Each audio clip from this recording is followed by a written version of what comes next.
Hey everyone, this is Brett Endies, professional dog trainer. I'm here in Los Angeles, sitting in traffic, as you can see behind me, the palm trees. And I always think in traffic about patience, right? Being in the moment, right? Not thinking, well, I want to get there when you can. I want this to happen now, but it's not going to no matter what you do. That feeling of having to change the circumstances, or even more physically, like it's like your mind is ahead of you, but your body is static where it is. People who have more of the ADHD and the potential to have this impatience or anxiety kind of potentials, it's almost like a physical feeling, right? You get pulled out of your skin, right? It just causes this very extreme discomfort, discontent, mental, disorganization. This is very similar to what happens with dogs. Now, I'm in a mindful state, and that's what I try to do for my own peace, and it really is nothing you can do about it. With dogs, it's a similar thing, but it's more primal, and it is mostly physical because they don't have the same inner narrative. It's basically see, assess, react, ignore, impulse, observe. Like, it's not really like a full thought. They are portholing back to past experiences, but still, again, in a basic way. So, again, a dog that has separation anxiety, well, what is that? Or a dog that's pulling on the leash even, that's a form of anxiety. It's not just a choice to pull, or they're just excited to get where they're going. They are, with the excitement, I guess it is, but it's on the level where they, in a visceral way, see themselves where they're going. Like I joke, like, hey, your dog sees themselves on the walk before you even open the front door.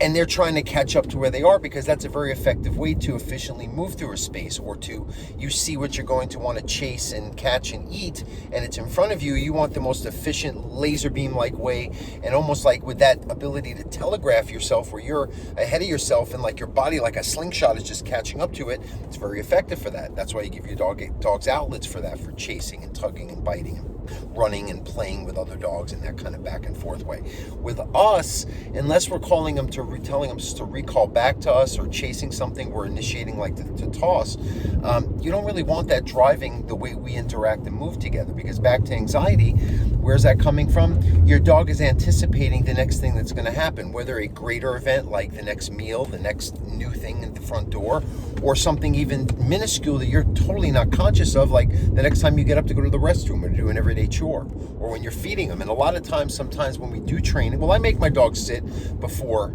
they eat. Well, what happens? Well, they're sitting there and they're salivating and they're waiting and they're pacing and they're twitching and getting up.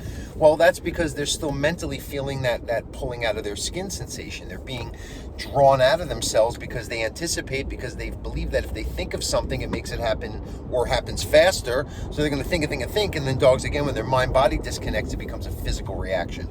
So that's the problem you get with this, even separation anxiety, because they believe that this over anticipation just to follow you or approach you and get their needs met, when they're just thinking, what's next? And it works in part. Or some dogs, it's like every twitch you make, they're on it, because they're got their doggy Wi-Fi scanner, I call it, kind of tuned into everything if they're very highly vigilant. Some herding breeds, some dogs with a high alert sense as a puppy, is just their personality can be more likely to become this type of an issue.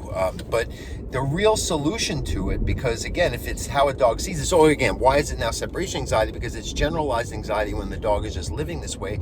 But now, as an animal who doesn't understand the concept of having a job, paying bills, compartmentalizing, well, we're in work mode, we're at home, we're with our friends, we're this, that. We get in modes, right? We run different programs on ourselves. Dogs, like, I'm always a dog. So if I'm watching you, keeping track of you and following you and reacting to and having this thinking ahead or anticipating, because I'm good at following patterns and jumping on it because it's kind of worked, that's how I'm getting my needs met. I exist every day by watching you, staying close, being fed when I anticipate, and all these things sum up to me living another day. And I get rewarded at times right on the spot. You pet me on the head when I follow you and nudge your hand, or when I come up to you and you sit on the couch. These little subtle things that dogs do, that we don't even realize. Like, oh, I thought my dog's just saying hi. Or dog's asking to go out to go potty. They ring the bell, and now that one-way street is broken, and now they got to think of other things to ask. Why?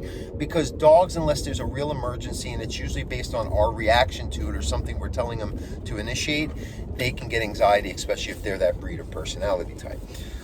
So what happens is now when you're not there, sometimes it's where they don't like the crate. Dogs don't like to be in a different room from you or told what to do, or they're outside in the yard and they want to stay by the back door because they want to keep track of everything, because they believe, not because they miss you or they love you, they think that by keeping tabs in close proximity and anticipation and reaction to just everyday life events, that's how they're surviving. That's how you feed them, because they're thinking about it and it's happening, or it's just the patterns created that gets them to live another day. So we have to offset that, and that's what place training, crate training, structure. Even if we're going to move them around the house, it's got to be on our command instead of them impulsively moving. Walks are another version. I'm going to get to that, because another version of anxiety is the pulling on the walks, which we think is just a separate issue, but it's always connected. It's always dogs reacting to people at the front door. It's just waiting for something to happen. So it's like if someone you think is on, at work, but they're your loved one upstairs and you hear a sound like, whoa, who's that? And then they tap your shoulder, even though it's just your loved one. But if it's somebody,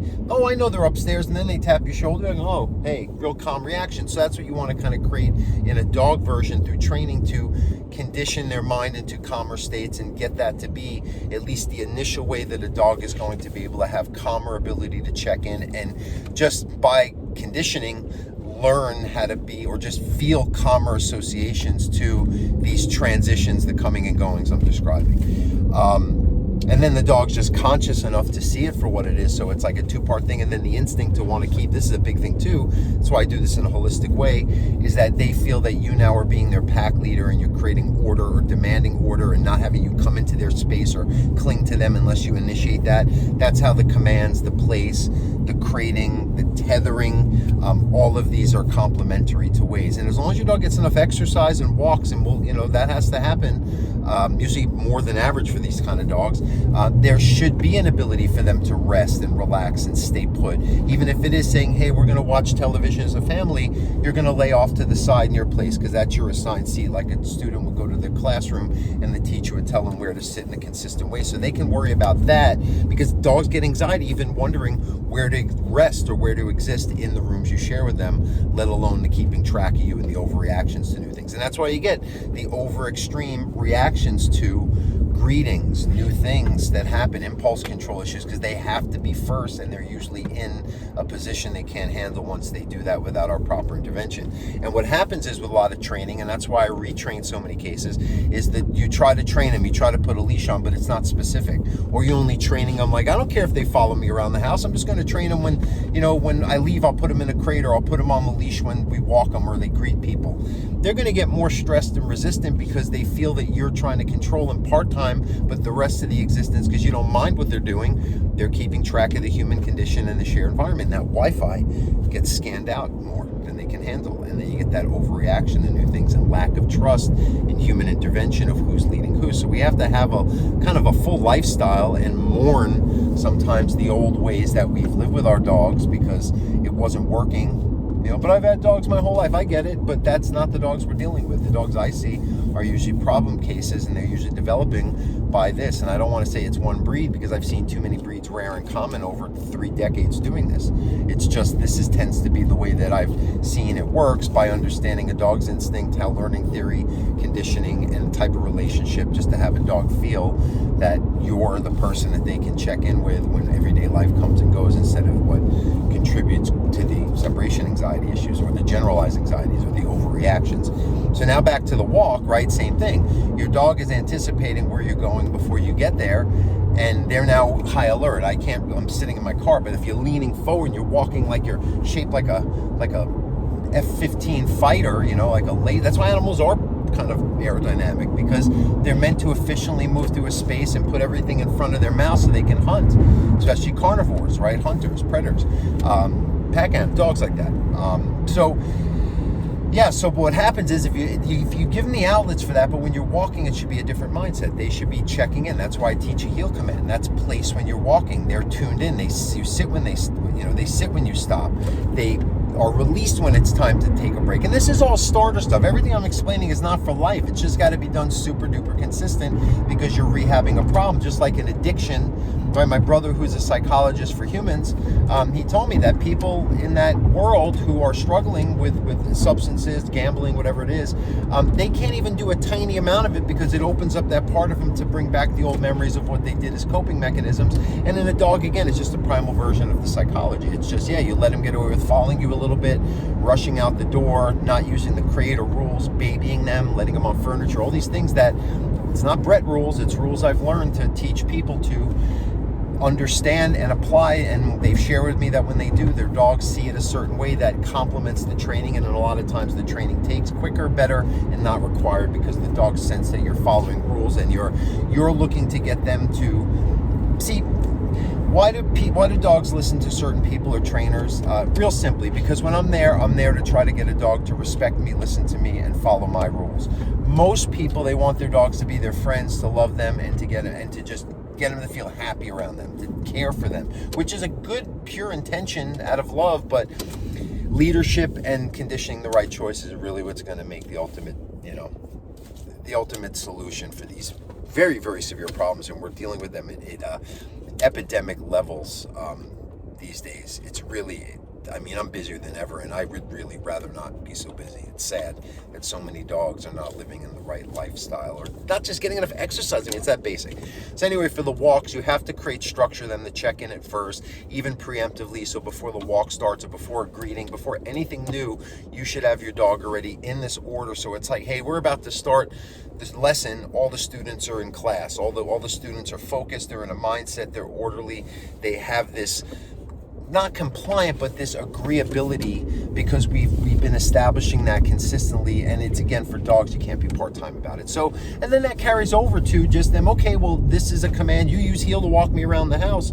Of course, it's going to carry over now. And now your dog's going to stay at your side. And now, instead of being in that mental rubber band state where they're seeing where they're going and now they're waiting for the next dog or person or car to react to, right? They're checking in with you because that's been the mindset. And if the dog's mind is connected with their body, connected with you, heel is following your heel, by the way, right then and there, the dog's going to just naturally, and then there's corrections and rewards and conditioning. And I have plenty of videos teaching this. I have from Halo. I've recorded very, very detailed instructional videos on how to teach the heel and apply it. And these are all things that, we'll do more. I have online courses coming out, but this is really, the commands are the one thing you have to teach a dog and apply that both species understand and can be used in a meaningful way that offsets even what a dog could feel at times, sadly, is a life or death proposition, or they're not going to get their everyday needs met if they don't react in such an anxious or reactive way. React.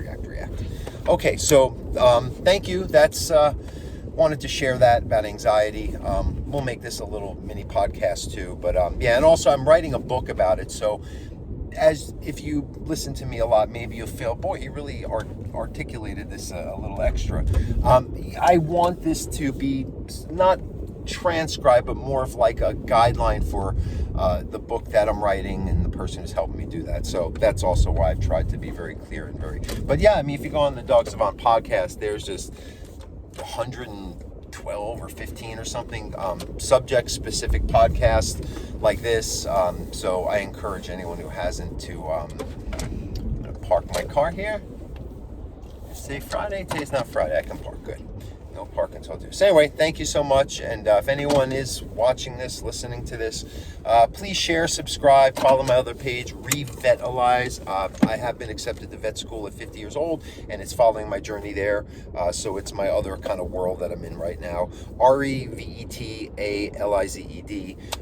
And thanks again. I hope this helps you if your dog has suffering with problem behaviors like anxiety.